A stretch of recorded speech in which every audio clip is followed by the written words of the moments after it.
to go. We've got a guest panelist ready to ask you a question. Great. He is in fact a colleague of yours. So I would imagine that Vincent is coming up here. Yeah, Vincent's just got to get his mic and camera. There we go. There's Vincent. Hey, Vincent. Hello. Hi, It's nice to see you. Thanks for sharing all these thoughts with us tonight. My question for you is around, the government of Canada has that target to reach net zero carbon emissions by 2050.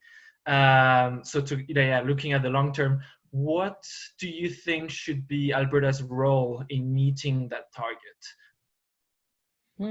Good question.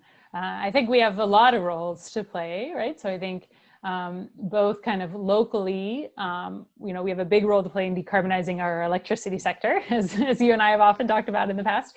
And I think we're well on our way to that, right? So, we have a lot of great wind and solar resources that are, starting to be used more and more in the province. So I think Alberta has a role to play in continuing to build out that low carbon electricity resource.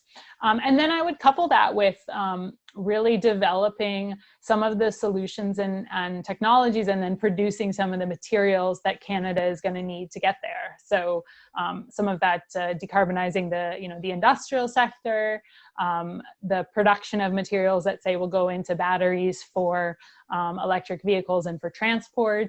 And then also, for example, if hydrogen ends up being, say, the way that some of the longer distance transport ends up going, I think Alberta can continue to play a big role in, just as we do today, in producing a lot of the resources that the country needs.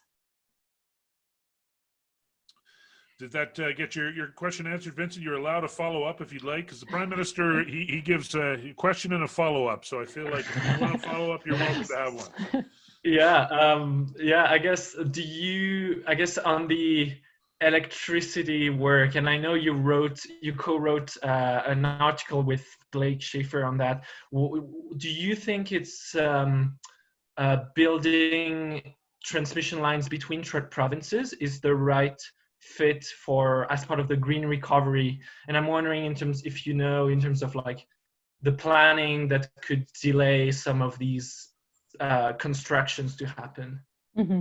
Yeah, I do think that transmission lines are important, right? I mean, I like to think about it as a little bit like a race between transmission line and more local storage.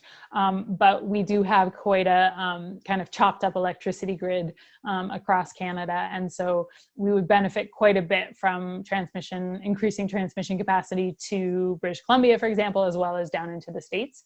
And there is, just being able to balance, and that's one of the things Blake and I talked about in that article. But one of, I think, the misconceptions about those transmission lines and that opportunity is the idea that this is something that benefits, only or primarily British Columbia, and that somehow, they're going to sell us expensive power and this is going to be so great for them and so not good for us.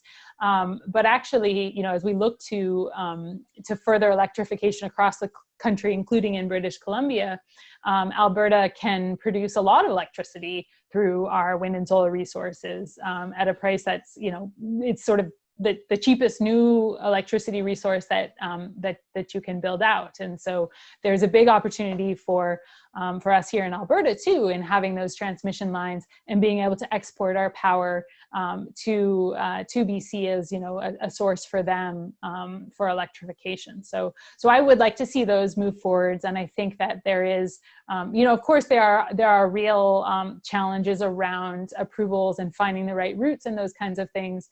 But I think as experience really across North America shows that often the transmission line challenge is really more of a almost political one. And so, I think with the political will there and the view that, this is an important piece of getting to that net zero target, I think it is achievable.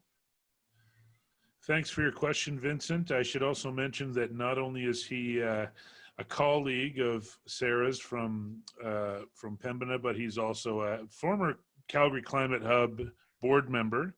and still a Calgary Climate Hub member. We're members for life, right, Vincent? That's right. So that's me giving a little pitch for the Calgary Climate Hub.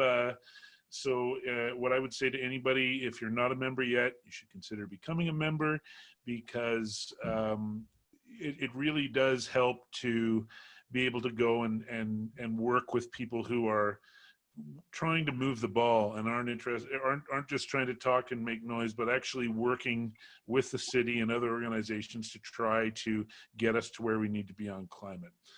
So thank you, Vincent. Great to Up see you, next, Sarah. we've Thanks. got Good to see you too. all right. Actually.